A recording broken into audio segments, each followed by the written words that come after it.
of a sexual nature that is not welcome by the next person. It's not welcome by the harassed. It is one of a sexual nature. It makes this person feel intimidated, or it makes them feel uncomfortable. So when you have a policy that states this is what sexual harassment is, you now communicate it. There are various channels through which a law firm can communicate their harassment policy. You have your teams. I know when I was working with the law firm I left, we had teams. So many things are on teams. You can go there, you can see it. You make this policy easily accessible. And then there's the educational bit of it. When you get in new entrants, new employees in your firm, do you explain to them that in this organization, we have a zero tolerance policy for any form of harassment or bullying? You need to keep, saying it. You need to keep teaching people, organizing trainings. Even if you do not organize trainings, you can send emails. I know the HR in my company, every Monday, they send emails of what is in our policy. Oh, today, let's be reminded to keep confidential information. Next Monday can be, oh, we have a zero tolerance policy on sexual harassment. Things like that just keeps it in the mind of the employees. So we'll have a policy in place, communicate, educate, and in your policy, you need to have remedial, a structure for punishment. It's not enough to say we have a zero tolerance policy, or law firms that say, oh, here we're a family, we do things as a family. I'm not your family member. I am working here. Yes, we do spend more time. We can spend 12 to 16 hours in an office with our colleagues. It breeds that environment for familiarity. But you are not family members. And even in family, they fight.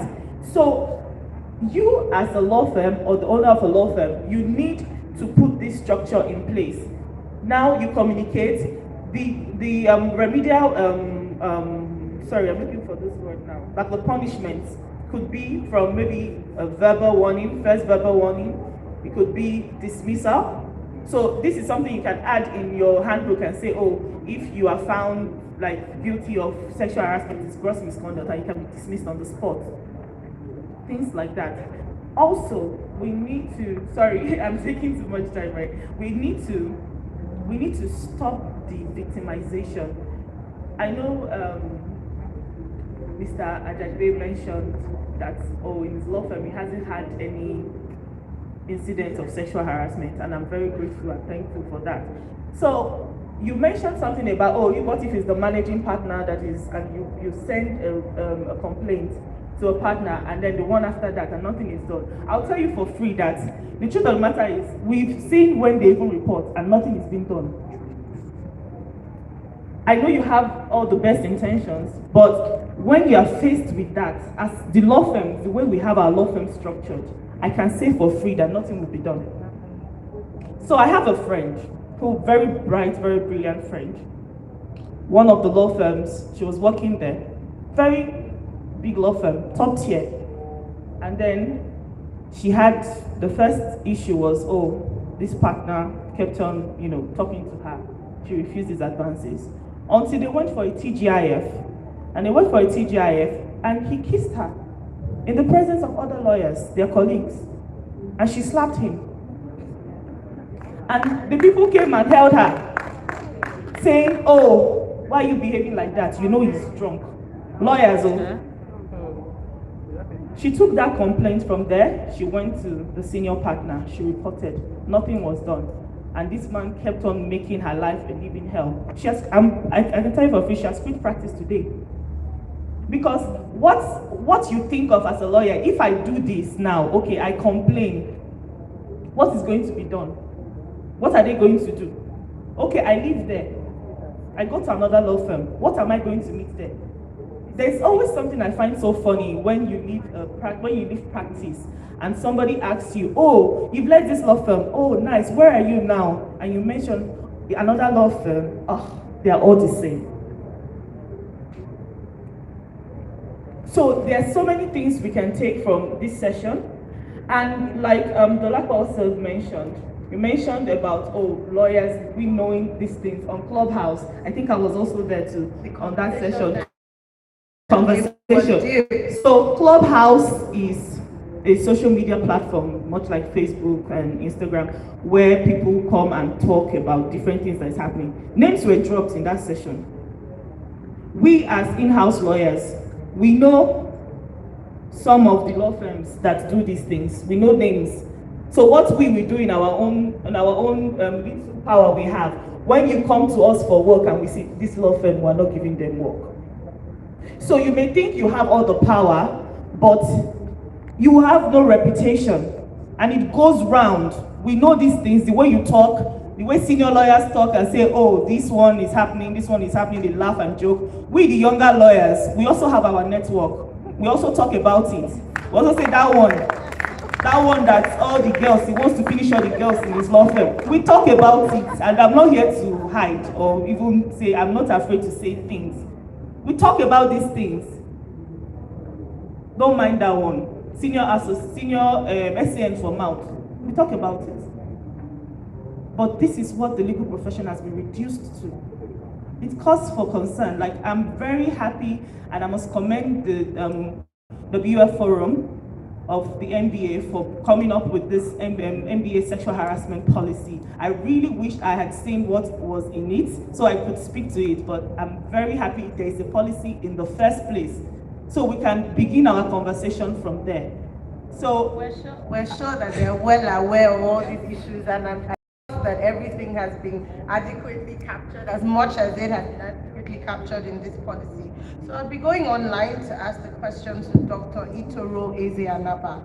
I know that Titi talked about the Me Too movement, and with this Me Too movement and with this push to talk, there are also false allegations. Sometimes you see people, some senior lawyer might have done something to you and you say, I'm going to get back at him. And so how do we really distinguish between false sexual harassment allegations and the genuine ones? I don't know if IT can help me so we can get her to join us first.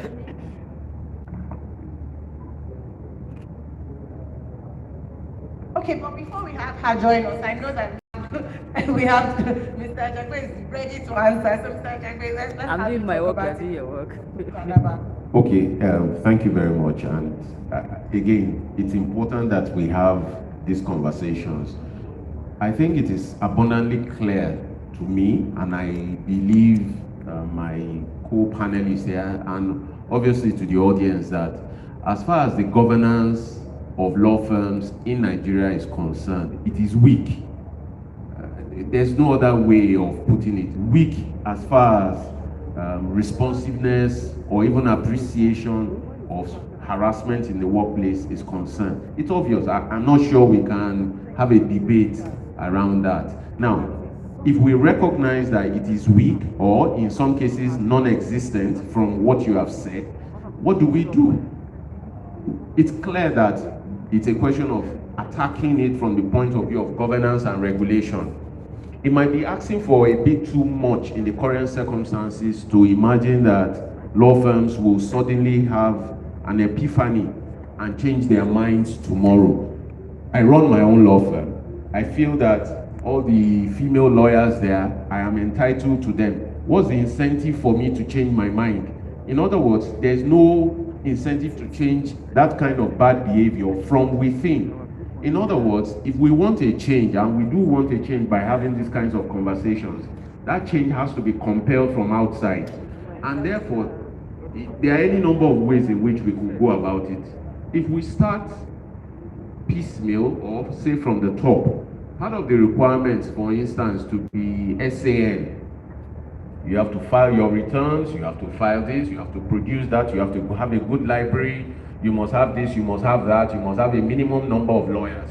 I'm hoping and praying that the NBA sexual harassment policy would, at some point, hopefully very soon, become a mandatory document that must be adopted by law firms seeking. It must be adopted and publicly stated as, oh, ABCD law firm, knowing that they have a lawyer who wants to be an SAN. Let it be seen, perhaps on their website or something, we can work out the details that we have adopted the zero tolerance sexual harassment policy of the NBA. We have circulated the details. We have a structure in place to attend to complaints. Pretty much like you have to indicate that you have been paying your taxes. Now, I'll be the first to also raise up my hand. Is it foolproof? Of course not. Because it could just be merely box ticking. Yes, it could be. It could jolly well be. But you see, as with many of these things, that we are even having this discussion at all, please forgive me, it's a small step forward.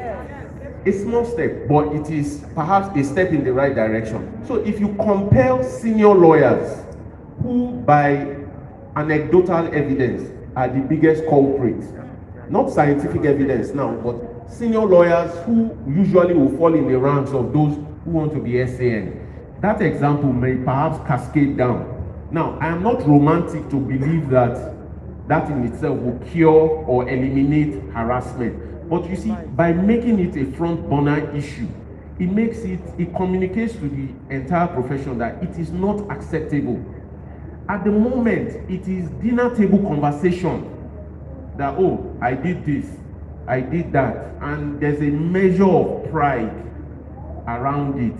When we begin to out it in that manner as a policy document, as a policy step, that I want to be an SAN in 2022.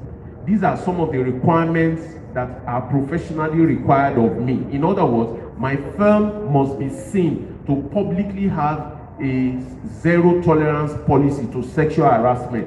I hear that it could just amount to going through the motions or the formality of it. But we are starting from ground zero, where there is nothing. Let it be seen that it is unacceptable behavior. Just pretty much like you must be seen to have been paying your taxes and your MBA dues over the years. Does that make me the best lawyer or the most well-behaved lawyer? Of course not. But at least I am seen to be conforming. Let us start along that line and communicate that it is not acceptable. Then, of course, too, as a body, and I'm happy about what the Women's Forum are doing, it is to also encourage whistleblowing. Because there's a fear that, oh, I complain, I'm going to be blacklisted, I will lose my job, and my boss here is going to whisper to his friends that, look, that lady is troublesome.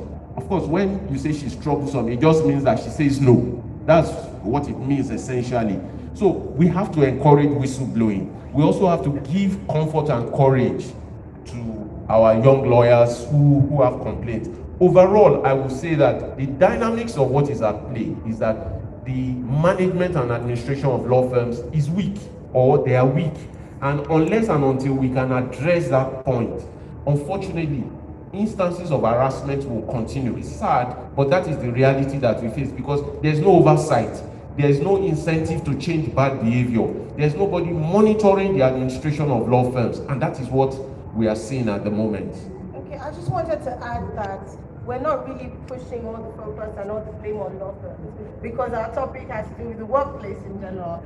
So I wanted to say, as lawyers, if I'm a lawyer who finds myself in the academic environment, for instance, and I'm a pressing student, would the MBA still do anything to say, okay, there's a lawyer who is lecturing at XYZ university and has been known not to pass students because they haven't seen him in private? Yes. Well, so would that happen? Because it's not just about law firms. Well, let me try and answer that straight away. The lawyers in academia, they have not been so much the subject of the MBA's attention as much as lawyers in practice. But we also have to look at that. But in fairness to some, yes, we do. In fairness to some universities in Nigeria, they have begun to take steps.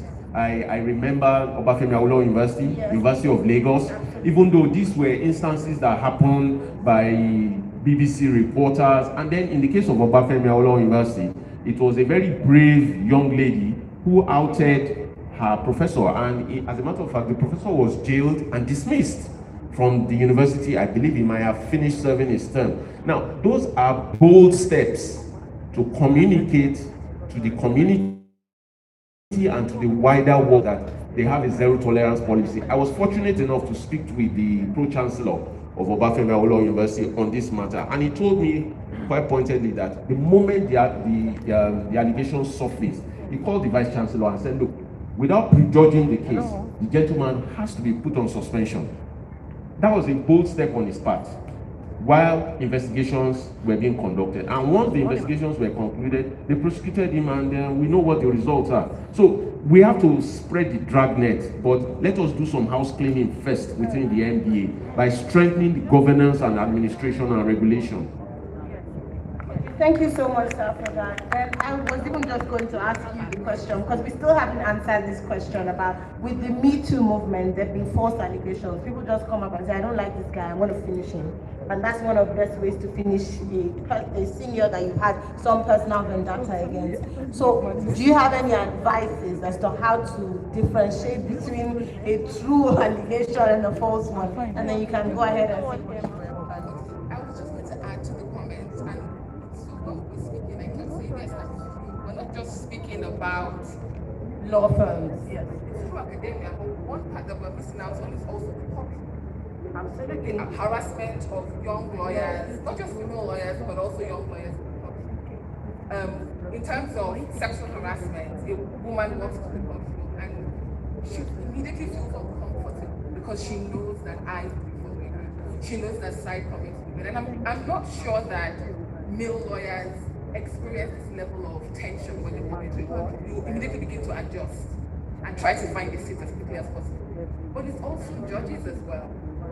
Maybe not harassment, maybe not sexual harassment, but how they speak to young lawyers, how they talk down to young lawyers. I've been in a courtroom where a judge was yelling at a young lawyer, define debt. And I'm like, nobody walks around with definitions in their head.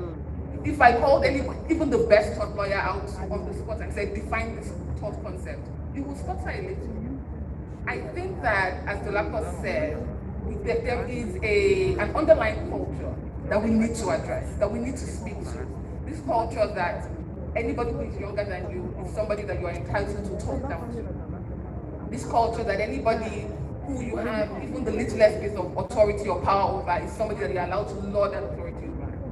And like Titilayo said, nothing is going to happen until we recognize a shift in the power.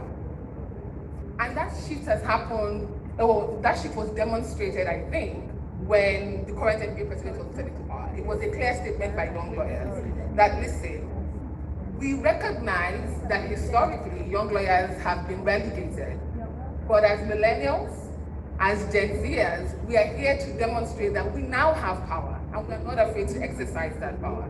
It might be in the network of in-house counsel who will say, yes, this law firm has a reputation and we are relegating them. It might be when we go to the polls and say, we will vote for a candidate who has demonstrated and who has not been afraid to say that they recognize that young lawyers have peculiar issues that need to be addressed in the profession. Now, to hopefully speak to the question at hand, which is the Me Too movement, and I think it will always be true. However large we want to cast the net on any movement that it wants to be called a false allegation or whatever. But I also have nothing. There's no benefit to being a victim of sexual harassment. At least not for me. There's no benefit to being a victim of rape. It brings negative attention. So if a woman is bold enough to come out, believe her.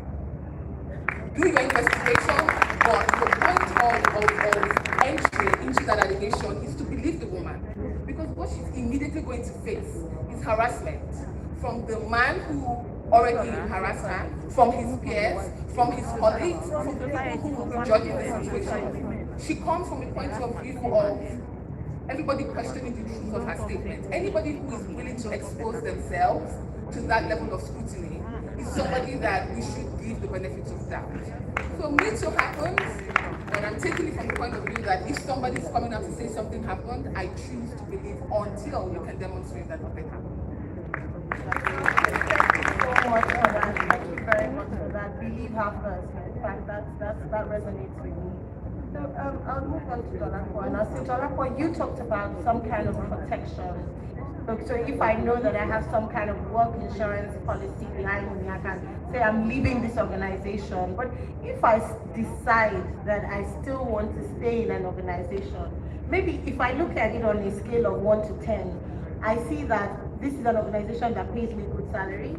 There's potential for career development in this organization. organization. This organization is supportive of my goals, and the only but, it's not an only but the main but is this sexual harassment issue. What support can be offered? Is it automatic that I have to leave that environment? Can I still hope to get some kind of support within such an environment? And for organizations, leaders of organizations, what support, what assurance? For instance, if I report an allegation, what assurance can I get from that organization that I can still stay there and I can still hope to achieve my career goals within that organization? Thanks for that question. I think that's a dicey situation to be in. Like I said earlier, the first point of call, or for me, when that kind of situation arises, is to think about your wellness. Are you sure you're mentally prepared to be in that organization, knowing that you continually face this level of harassment and bullying, whatever form, sexual, personal, anything. But if you decide that okay, you want to stay because you believe there's certain perks or benefits you get from it, I think in that it really depends on if the organization has shown their willingness to address that issue. So if they haven't shown that willingness, then it's very risky for you to stay back because it means that such things will keep happening. So that's why it's important for the NBA to help ensure, and I highlight law firms particularly because the NBA has, a measure of impact or influence over law firms compared to companies or compared to universities, for example. So the NBA has to, and I imagine that that's part of the work of the NBA, the policy to be launched today, and to ensure that there's a minimum standard that all law firms have to adhere to. Like Mr. Egboh said, there's the legal profession in Nigeria is highly unregulated. We're allowed to do as we may, and that's why everybody does what they want without any form of repercussion. So it's important to have that minimum standard that every law firm has to adhere to, and if they fail to do that, then you can put in place an ombudsman or a complaint system. The problem most times when we talk about reporting to HR or reporting to a managing partner, in the organization, is that it's a small unit, so it's likely that nothing will be done about such reports. That's why it's useful to have an external system, an ombudsman. And I'll refer to my incidents. I want to talk about briefly about my own perspective on this also. There was a time I had. I'm currently in school. I'm pursuing my doctorate degree, and I had an issue with someone, with a professor in school, and I couldn't think. I thought about going to the faculty and talking to the associate dean and explaining my predicament. But I wondered, you're worried about the close relationship between everyone in the law school, so you don't really know who to approach. But there's an institution separate from the school that was set up to address any issues students has. So you can go to the ombudsperson who is very independent from the university and hear your complaint. So I think that institution is very important when we're talking about this issue. We have to have an ombudsperson or institution that complaints can be made to, and they can look into this without fear or favor and all of those things. So I think that's an important aspect of it. And when we talk about support as well, I think one of the things I suggest is there's a need for us to take this matter seriously. And beyond policies and training and support for staff, it's important to ensure that there are sanctions meted out to people who are found guilty of harassment, bullying, and all of that. And it's useful, and that falls within the power of the LPDC, for example. So if the LPDC should take this within its jurisdiction, it's also good to ensure that we have young lawyers represented on that committee, on the LPDC. I know that when it mentions lawyers, it mentions 10 years experience, but you don't need that. You need to ensure that young lawyers are also represented on such important committees so they can contribute and make an impact. And this ties into the issue of respect I talked about earlier. We always think that because someone is young, they can't make a substantial contribution, which isn't true really. So the opportunity for young lawyers to also be involved in things like that, so that whenever there's a complaint, that you have someone who is your age, who is your peer, you can also, who is there, who can also make a case for you and understand what you're going through. Thank you so much, Jolapo. Our online speaker is available now, so I'll just go to Dr. Itoro Ezeanaba. We have her.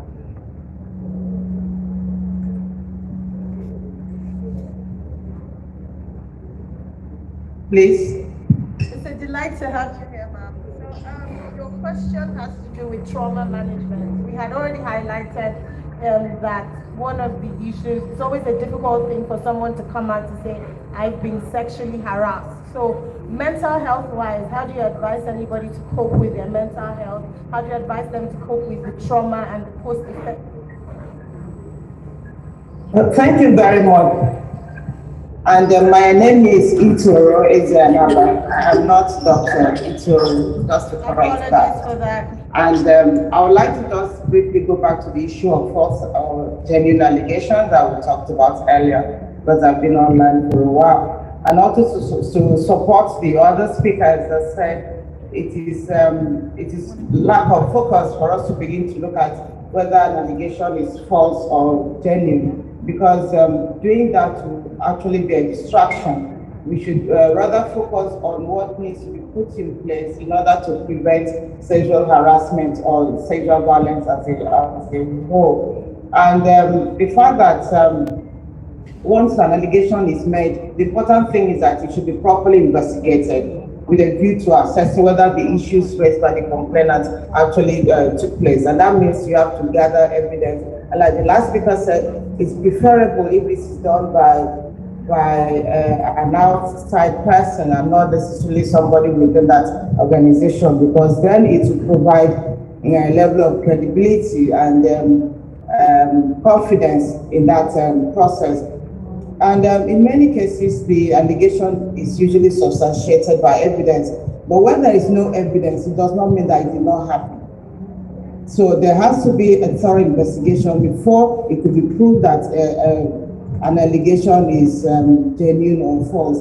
However, we're always in a hurry to say that it did not happen, probably because there was no sufficient evidence to prosecute. This does not mean that it did not happen. It's just that they do not have enough evidence to prosecute. Another thing that happens is that we always ask the question, why didn't you report earlier? Why did you delay for so long? It just means that the person or the complainant was not comfortable enough to report when it happened, and we're not in a position to tell her when she's comfortable or not. So it is left for her to make that report when she's confident that her report will be heard. And the fact that the victim does not want to cooperate with the investigators does not mean that it did not happen. It could be because of shame, it could be because of mental health issues, it could be because of stigmatization, it could be because of pressure, like one of the speakers said, pressure from the superior officer not to continue with the investigation. So all these things do not mean that it do not come together and mean that it is a false accusation. It only means that the survivor is not willing to go through that process, and it does not mean that it did not happen. One other thing we normally look at is this victim's statement. At times we said that it is inconsistent. She said this to A and she said that to B. Inconsistencies in her statement does not result to false accusation. It only means that she might be embarrassed to give details of what happened to her, or she's afraid, it's shameful to her, or probably also fear of the repercussions losing her job, or maybe mental illness. It's very common for someone that has been sexually harassed or molested to tell different versions of what had happened, or tell the bits of what had happened and not say the whole story at one time. So inconsistencies does not mean that it was a false accusation. And like one of the speakers said, false allegation is very rare. Usually it's between 2 to 5%, or maybe 2 to 10% at most. So rather than focus on false allegations, let us remember that it's better for us to put in place a mechanism that prevents sexual violence. So the questions you should be asking ourselves is why reports of sexual harassment or violence are treated with suspicion. Why is it treated with suspicion? Why is it never believed? And then when we do that, we can begin to understand what we need to do in order to lift those barriers that will enable survivors to speak and seek as I would give, and for the survivor, for the victim herself. I would always say that she did not ask for it. If you're a survivor or you're a victim, always remember that you did not ask for it, no matter the circumstances. It is the perpetrator that is at fault. And so for a victim, I would advise that you keep records, maybe the dates and times of whatever happened. Make sure it's fully documented as evidence of what had happened, especially when it is not a one-off incident, so that you can always present this to the ombudsperson, which I hope would always be available, so that the investigator or the person you're reporting to is not a member of that organization, so that you can have confidence in that person. And then for the law firms on how to manage the trauma of a victim, generally it's expected that the management of the law firm or the workplace will provide an environment that is conducive and that is safe for everyone. So it is your responsibility to establish a safe environment for your workers. At this point, as you mentioned earlier, you need to train all your employees, including the managers and the supervisors, on workplace harassment. What is acceptable conduct in your workplace? What is the culture of your organization? Or do you normally, that is how we do things, that is how we joke with people, those are the things we say. If the culture of the organization enables sexual harassment, then it is time to change that culture and bring on a culture that will enable your workers to feel safe and be able to do their work. So it is important that you send a clear message that sexual harassment will not be condoned. That is very important. And in terms of sexual harassment policy, which has already been mentioned, there has to be clear definition of what is sexual harassment. It has to be clearly stated that there is zero tolerance to sexual harassment as well as sexual violence as a whole. That policy must have a section of disciplinary action. When it happens, what will happen? What is the punitive measure to the supervisor in case it does happen? And it must have confidential helplines. You must be able to report. You must have confidence in that reporting mechanism so that you can safely make a report. And there has to be an independent complaints procedure, workplace, or as the head of an organization. You need to monitor your workplace. Are there offensive jokes? Do they have notes that are offensive? Do they have posters that are offensive? It could actually be on your own desk. You have a poster on your desk that is offensive to somebody else.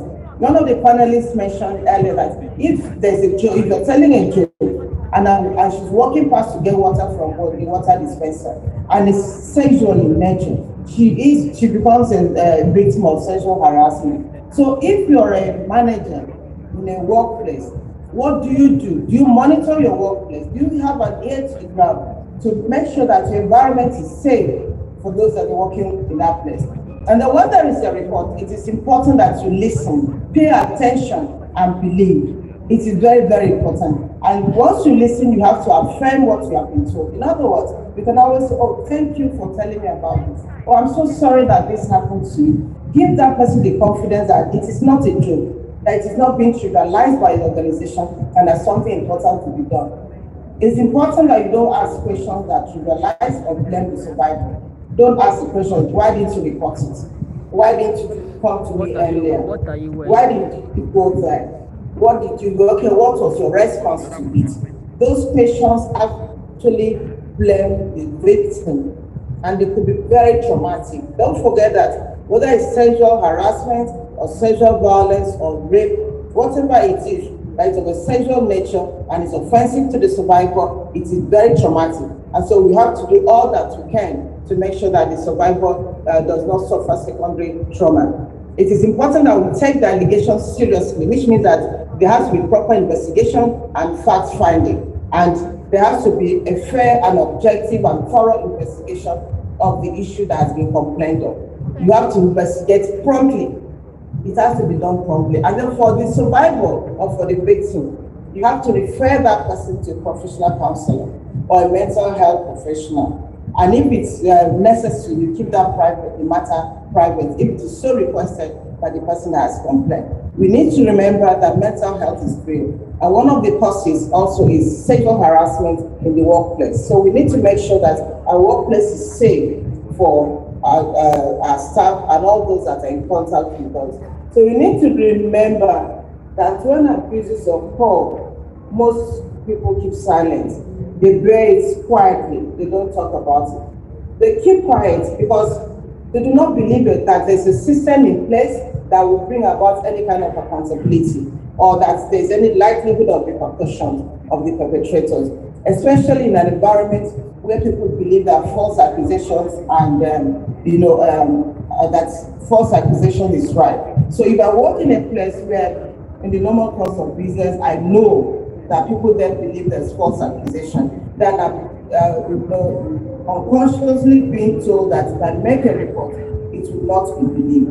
And so we need to just move forward, with putting in place preventive measures to make sure that this workplace is safe. We should not confuse the fact that people have not reported with false allegations, but rather we should thoroughly investigate these matters to make sure that there is in place a mechanism that encourages reporting. We need to remember that 1 in 3 women is a survivor of sexual violence. And so we should not focus on whether it's a false allegation or whether it's a genuine allegation. Doing that is going to be destructive. Rather, our focus should be on providing a safe environment where survivors can speak out when there are issues of sexual harassment. And so the only way we can create positive change is to take action. We need to take action. We need to empower the victim or the survivors. And we always need to acknowledge that all of us, whether as senior professionals or as junior lawyers, all of us, including our loved ones, thank you. Thank you so much for expressing so much passion about this topic. We believe that the MDA has taken a few of the points that you have mentioned. So at this point, we'll be taking questions from the audience. We don't have too much time. We'll be taking questions from the audience and we'll be taking questions from the online participants. So I'll call on Ebere to please help me with the questions from the online participants. If we get 2 of them, then I can see someone raising her hand. Okay, can we take that physical question, please? Microphone, please.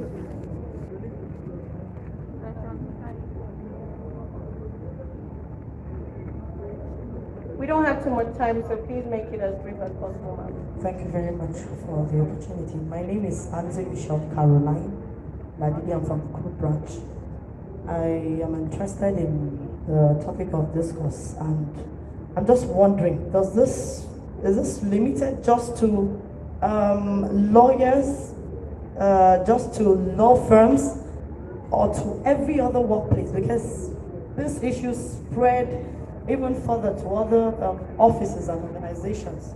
You have, for instance, women that are lawyers or not even lawyers in offices like regimented organizations that come to us with all of the stories. Some of them are low-ranking officers, some of them are high-ranking officers, some of them have one disability or the other, and they're going through harassment of this sort. Sometimes these organizations act as though there is,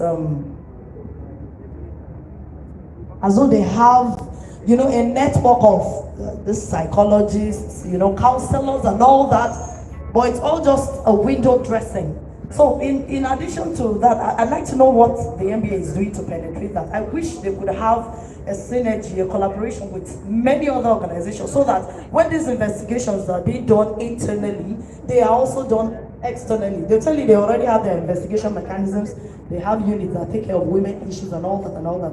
And at the end of the day, it's swept under the carpet, or like you said, the victims come out and say, oh no, sorry, this wasn't the correct version of the story, and they go back. So I want to know what the all-inclusive approach the MBA wants to use to approach these matters, because there are ladies and there are lawyers in other organizations other than law firms that are being daily harassed, and the organization seems to have a mechanism on ground for taking care of those things, which is a window dressing. Thank you so much. So Lalo has agreed to answer that question.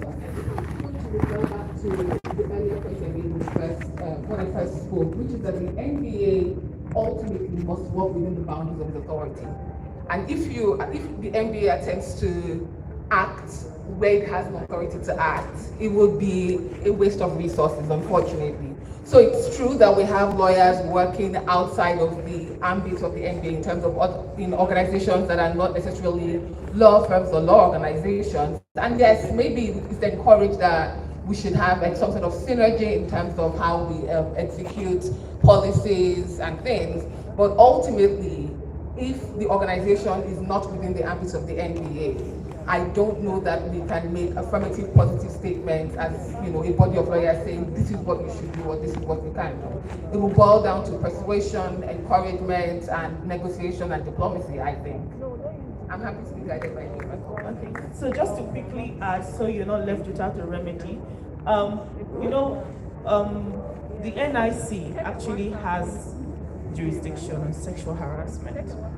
And there have been cases where the NIC, for example, the case of AGK and Microsoft, Microsoft in Nigeria, so the woman was being harassed and then she eventually, employment was terminated. And not only did she get an award in damages against the harasser, she also got the damages from the company in Nigeria and Microsoft International. So there are channels that are open to address that. Final words. Okay, final words. Okay, my final word so far will be, I'm grateful to the NBA and I must really commend the Women's Forum on this session. I remember in 2018, we had a session, NBA SBL session, and I was one of the commentators. It was pretty heated. I think I remember Mr. Ajagwe from that session. So it's a conversation that's ongoing. We can't finish talking about it today. Something that we as lawyers, we should take back home. Some of us here are being harassed. Some of us here are harassing people. So let's be truthful to ourselves. Let's do what is needed to be done. And, hopefully we'll be able to put this behind us. Final words, please. Okay. So I think we've said a lot today, and I'm glad we're having this conversation, and I hope we'll continue to have more of these conversations because it's necessary. And it's interesting that this is not an issue that is peculiar to Nigeria. Even in developed countries struggle with this issue of sexual harassment, bullying in the workplace, and all of that.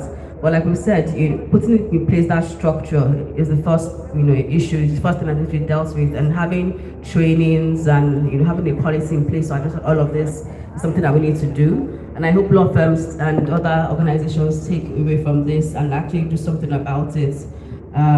So I hope that we will have more discussions and see, fruitful outcomes from all that has been said today as we go forward. Thank you.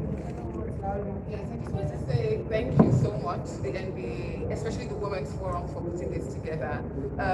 I guess I want to suggest that the NBA takes a dual responsibility with respect to especially harassment in the workplace.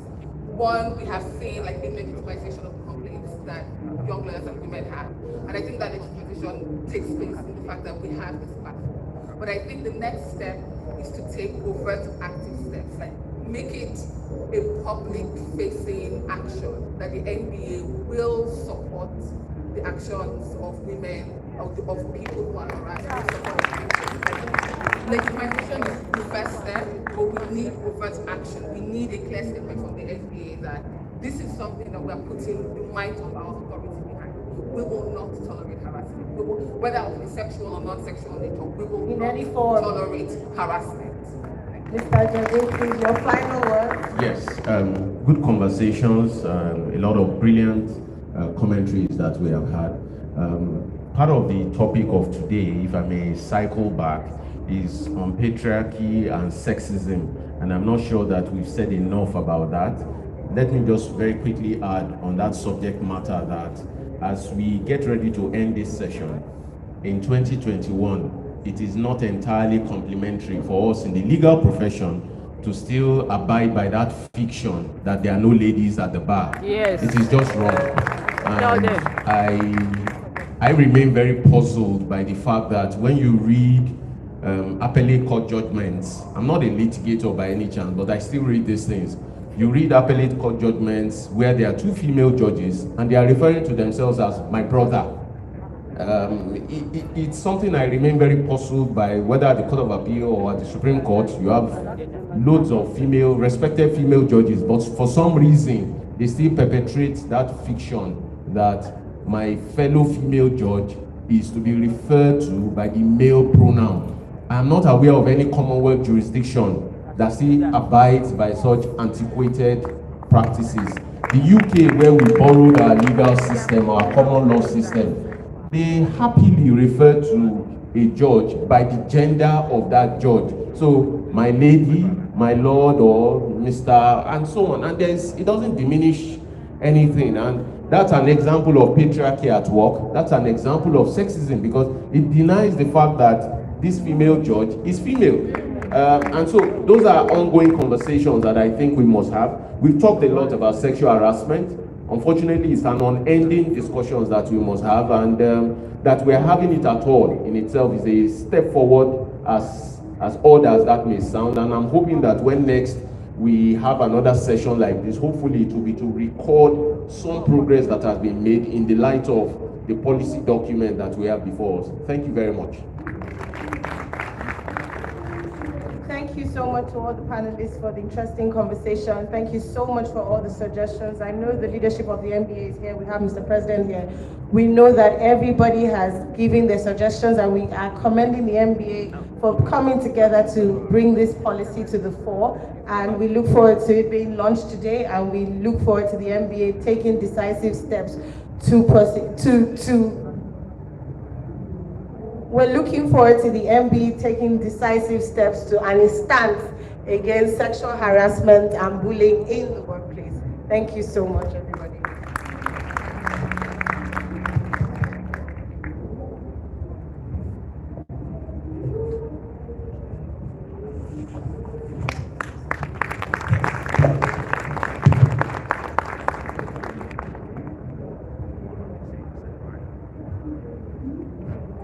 Please, we can do better than that. Thank you. You will agree with me that you've done justice to the topic. And like someone said, that it's a small step in the right direction, but it is actually the right direction. All right, a quick announcement. Okay, all delegates should scan using their barcode and then fill the ICLC form for their certificates for this conference. I want to say a big thank you to Mr. President and for everyone here. The second session is about to begin. Thank you.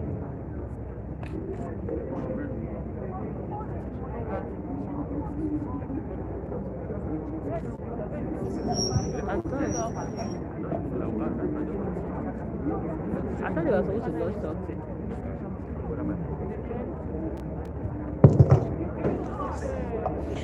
Good morning, ladies and gentlemen. Permit me to welcome specially. Okay, please sit down. We just have like 15 minutes to quickly do what we're doing now. Please bear with us. Let me welcome specially the President of the Nigerian Bar Association, Olumide Akpata, who is the promise keeper. And thank you so much for being here and for being part of the army, working towards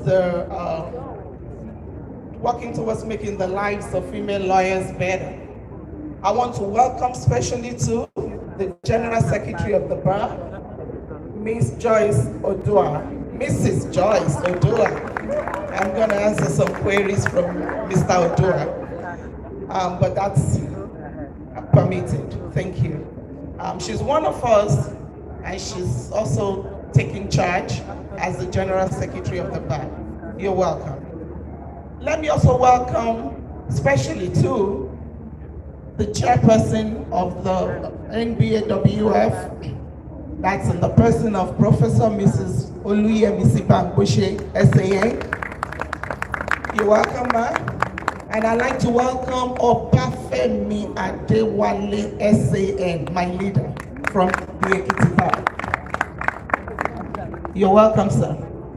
Ladies and gentlemen, learned seniors, colleagues, we're here today to celebrate this wonderful occasion with the launch of the sexual harassment policy.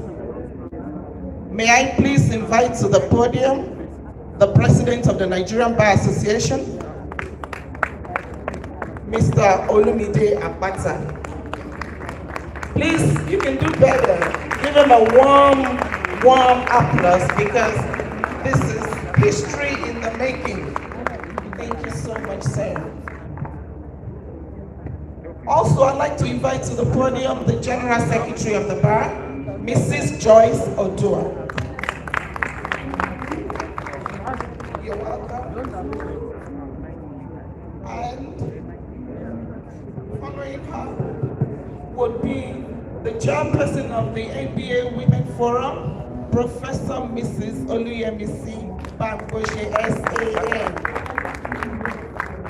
our exemplary leader.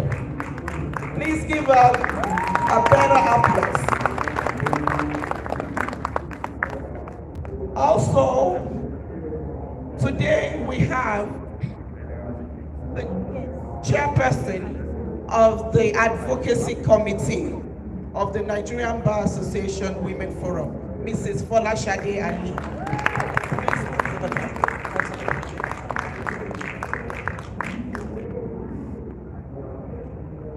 Thank you very much. Okay, so we go on with the program. You're welcome. May I please invite the President of the Nigerian Bar Association to give us his remarks. Recording in progress. Thank you, Dr. Dada. I was rushing to get here on time. Can you hear me? Good morning, everybody. I was rushing to get here on time because I received the news that Mr. Egboh was all alone on the stage with four Amazons. But when I got here, I realized there was nothing to worry about. He held himself, he acquitted himself credibly, and he did quite well. Mr. Egboh, congratulations. I know you enjoyed the competition. Thank you for doing well. I'm glad that this day has finally come. Madam Chairperson, Senate Senior Advocate, Madam General Secretary, Ms. Ali, senior advocates here present. I see Bafemi Adewale, past General Secretary of the Bar, my brother Sule. Welcome, General Senior Advocates. Ladies and gentlemen, there are ladies at the bar. Yes. Kule is right. It is ridiculous. But I'm happy that Kule made the point that it's actually the women who are on the bench who say, not on your life, don't call me milady. I'm ready to give names. I can give names of judges or justices who say, don't call me milady, I have earned it, call me my lord.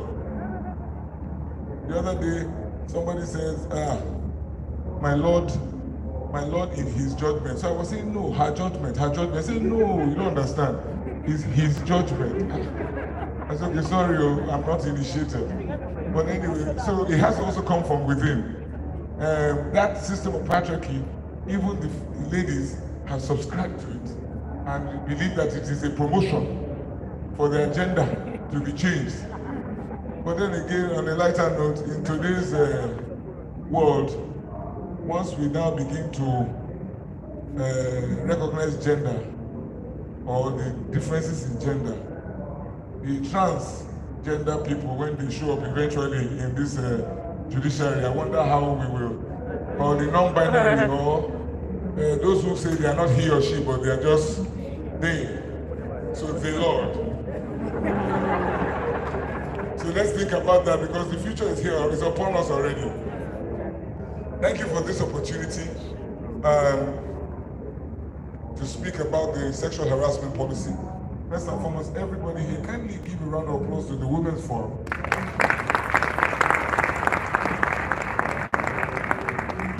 Give a woman a job and you are sure she would take it to the end and she would complete the task. The NBA, just like a lot of our institutions in this country, we have capacity issues that we are dealing with.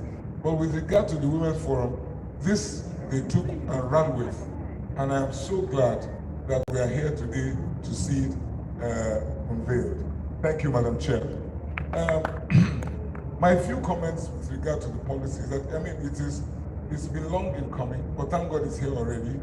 And I think it was one of the panelists who said that the NBA must be seen to be putting, it was you, ma'am, putting the force of our authority behind issues of this issue.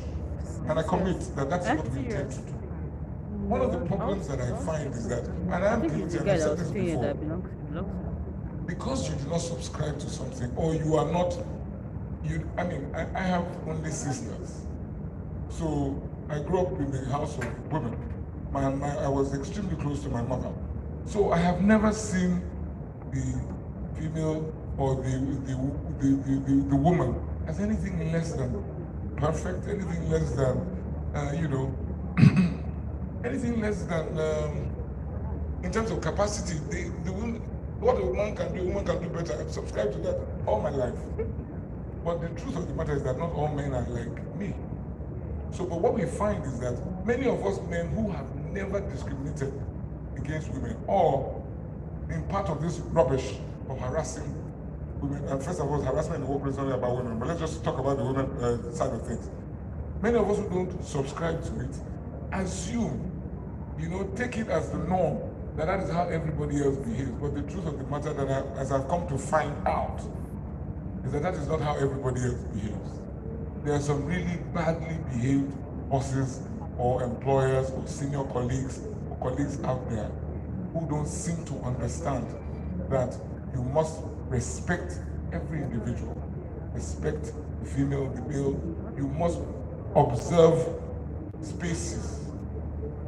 And it's also a cultural thing. And people are very, very relaxed about some of these things. So I came to that realization that since I must wake up other men like myself to say, yes, you don't do this, but you are not exactly the norm.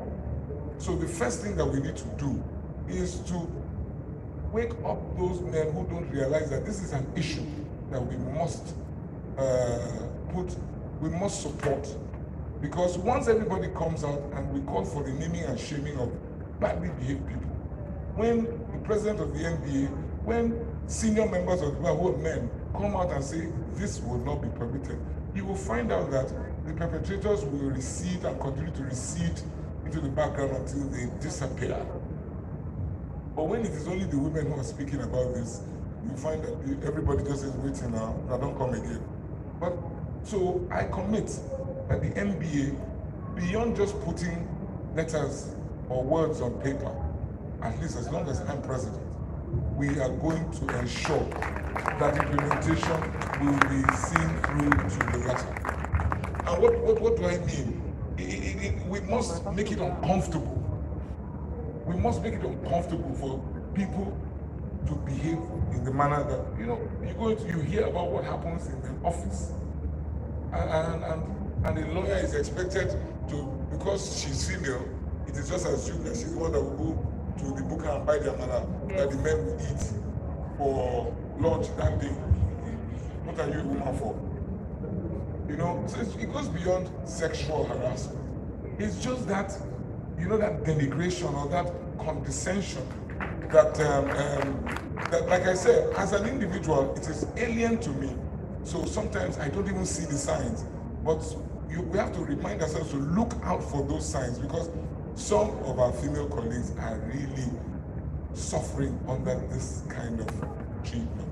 And we must stop it.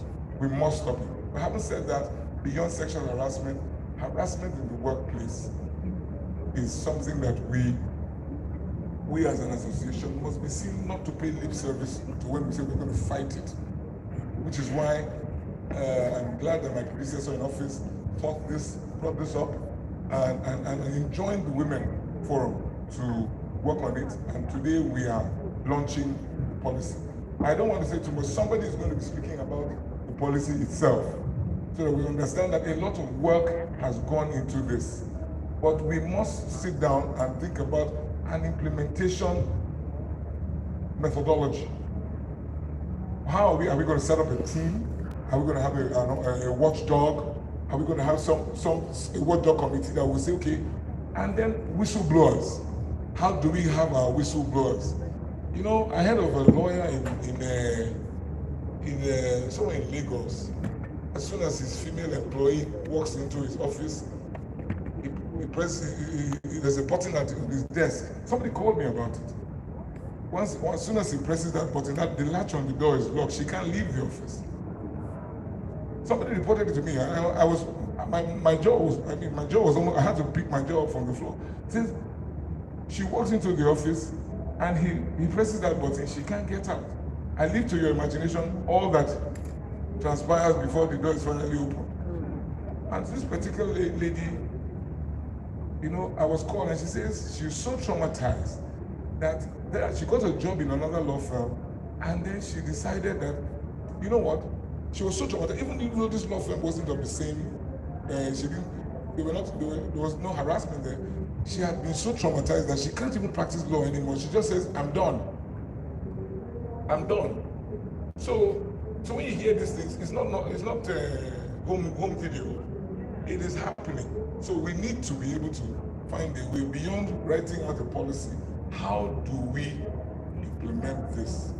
Naming and shaming. We must have the courage to sanction people who are badly behaved. We must have the courage to sanction people who are badly behaved.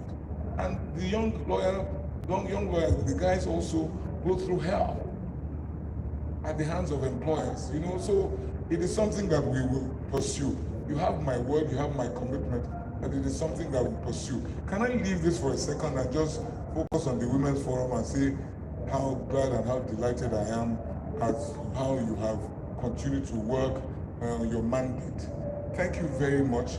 This association can only function if its constituent parts are up and doing. And I must thank you. And I must say that I've also been, you know, I've been your cheerleader and I've been batting in your corner because, and I said, there's some of our members here who are members of FIDA and members who are of ONWEH. And so when they come to me, I say, look, I'm fine with FIDA and ONWEH. We'll continue to work with you, but we have the NBA Women's Forum. So, and I'm enjoying the members of FIDA and ONWEH to find a way to ensure that we are working together, because I say it unabashedly, that my attention will be focused on the NBA Women's Forum. So we must find a way to collaborate. So I'm hoping that even in Port Harcourt here, I said to the FIDA leadership, coming to Port Harcourt, let's work together. And I'm hoping that that is happening. We all have our different, should I call it jurisdiction, but the NBA, charity begins at home. The NBA must seem to be working with its Women's Forum.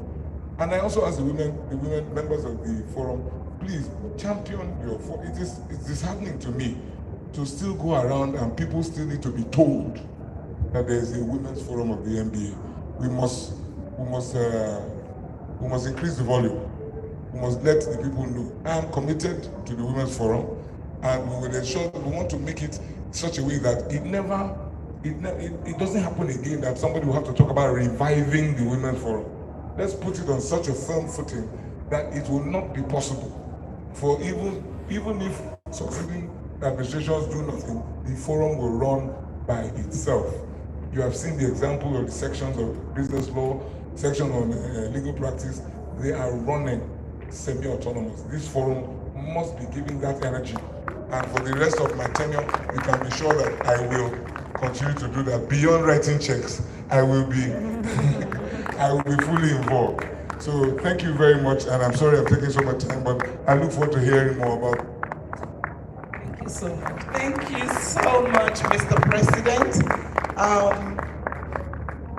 I know we call him the promise keeper, and he's definitely going to keep his promises. But before we go to the launch itself, I know we are rushed for time. I'm going to quickly call on Professor Onweh to give a very short remark on the journey so far, and then we have Mrs. Ali do a quick review. Then the president will be invited to launch the book or the policy. So please, may I call on the chairperson of the forum to give a quick review.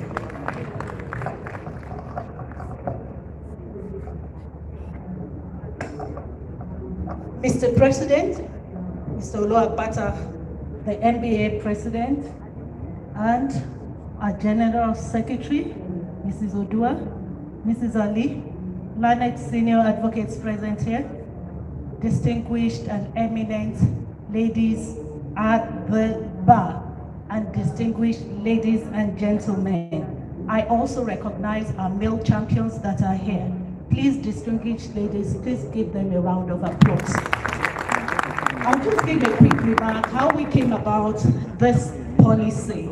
And in 2019, during the annual General Bar Conference in Lagos, the issue of sexual harassment came up vividly during the different sessions, and efforts were immediately geared towards looking and ending this horrible practice within the legal profession.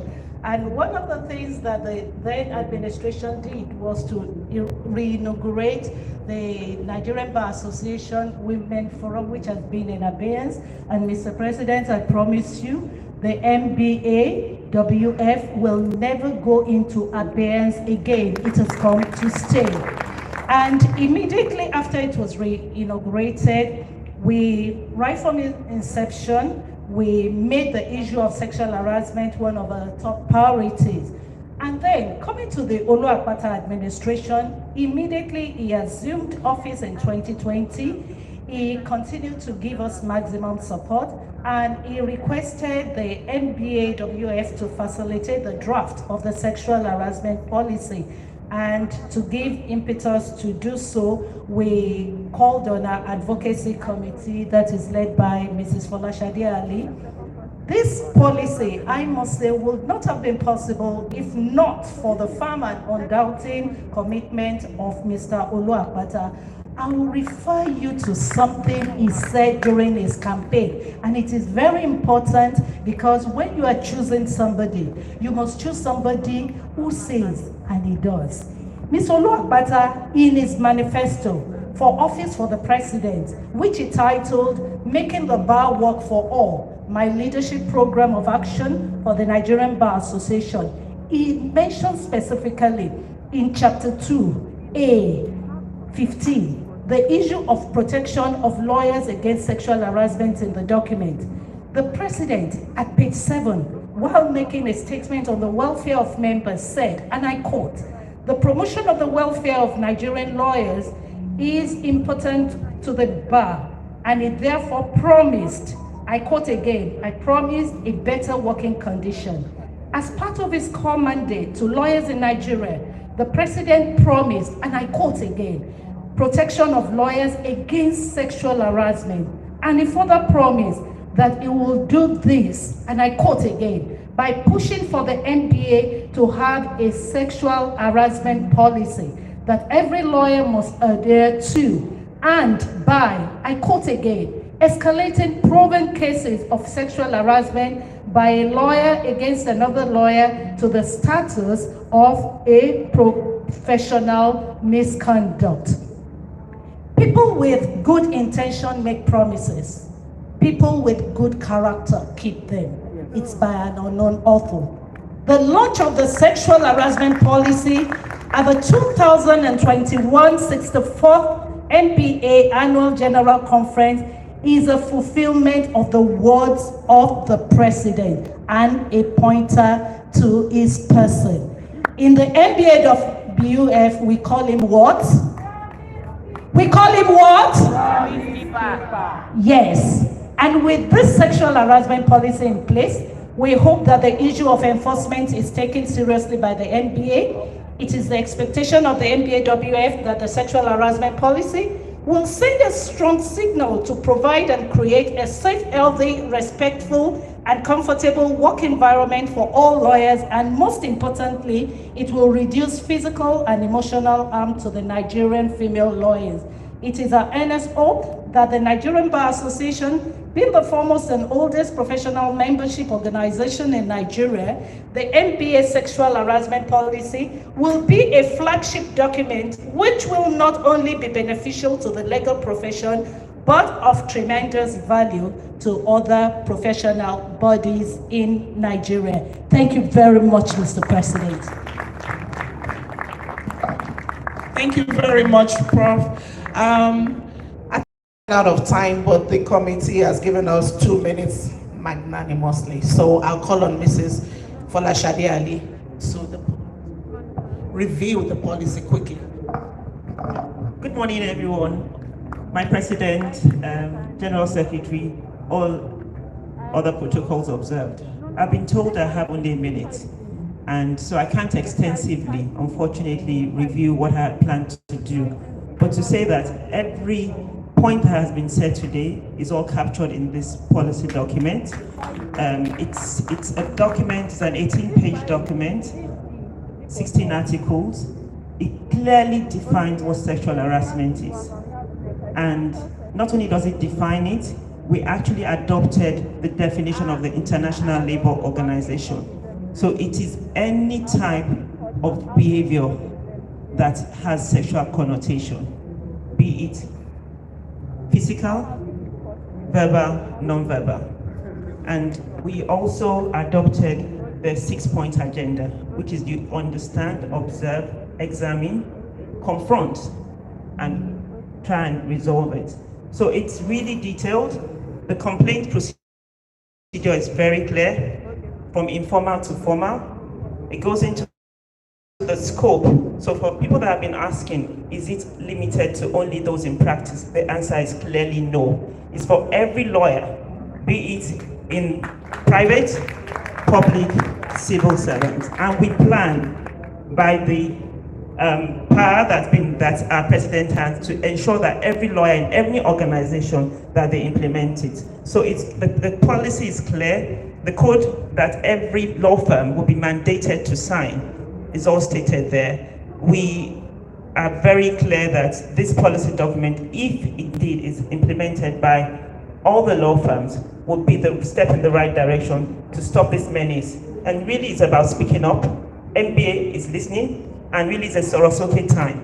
We must deal with this. We must speak up. And we have provided actually procedures that those that have been harassed should follow. And I believe that they really need, it's just awareness. And this policy document, so long as it's been implemented by every law firm, is pasted, the procedures are there. I really don't think that we will definitely have a problem anymore. It will still be there, but procedures in terms of when you know that when you speak up, you're going to be dealt with. I think it would actually deter a lot of those that have been harassed and those that are harassing people to do what is needful. So on behalf of the Advocacy Committee, on behalf of the Policy Document Drafting Committee, on behalf of the Nigerian Bar Women's Forum, I am pleased to say that this document will be unveiled by our president just now. So thank you very much. Unfortunately, I can't go into details. Thank you. But you will all be party and will all circulate the documents to everyone once this is launched. Thank you, everyone, for listening. Thank you very much, Mrs. Folashade Ali. We want to commend the efforts of the Nigerian Bar Association Women Forum generally and the Advocacy Committee particularly. Thank you, everybody. So on this note, I'd like to invite the president to the table here for the launch of the policy document. And then I'd like to invite Mrs. Joyce Odua too, chairperson of the Women Forum. And oh, you have to come to the podium, please. The treasurer is here too. Can you please come to the podium? So I'll hand over the mic. Thank you, Doctor. Quickly, before we do this, I had talked about implementation, just to ensure that this is not just a talk shop. I'm sure the Women's Forum have a plan. I want to just announce now that I will conscript 2 representatives, 2 male champions, to work with you on how to implement this policy. And the first person is our son, SAN designate Attorney General of Ekiti State, Olawale Papomoda. I don't know if he's in the room, but I know that these issues this is a matter that he's very passionate about. And of course, who else but Mr. Egboh, who's already swimming in this water. So the both of you will ensure, please, that this policy, is given life by the NBA. So, and so, yes, Mr. Egboh, in fact, help me out. Just give me some give me gender balance here right now. And I would also like to call on past General Secretary of the Bar, Mr. Obafemi Adewale, the Senior Advocate of Nigeria, to give us strength in numbers, please. We are outnumbered seriously. Seriously, I'm safe. But yes, dragging you along, help us, please. Let us see. You are totally harassed.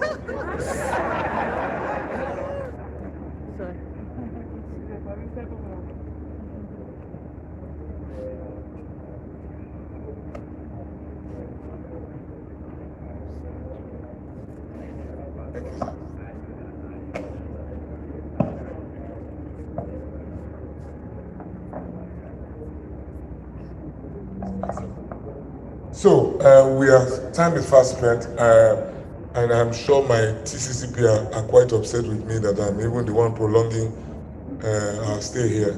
So it is at this point I say that it gives me immense pleasure to unveil to launch this the sexual harassment policy of the Nigeria Bar Association, so ably put together by our Women's Forum, and to say that it is my prayer that this policy document will be given life and that it will help to show that, as again, Nigerian lawyers have taken the lead on this matter, and that we will come back here to the conference with a good report on how we have implemented it and how we have helped to improve the lot of lawyers, young and old, female and male, in the workplace. So I launched the policy, and I pray that it will do the work that we expect it to do in our space. In Jesus' name. Amen.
Thank you, everyone.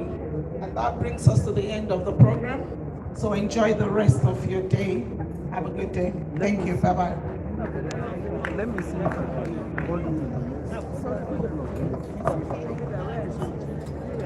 Thanks for watching. Please like this video, write a comment down, and subscribe. Okay. Good morning, colleagues and fellow conferees. My name is Ifoma Ben. I'm coordinating session 5B, doing business in Nigeria, which is holding immediately. Please don't leave. This is a very interesting session and a very interesting topic. So I'll quickly introduce the moderator. Have you ever been harassed? Have you reports? any sexual harassment in the office, in the place of work, have you been around, Can we have some quiet, let me please? know in the comment section. Was there a solution? Did you speak out? Did you say it was okay? Or did you keep quiet? Please let me know in the comment section. Thanks for watching. This is Onweh. Signing out.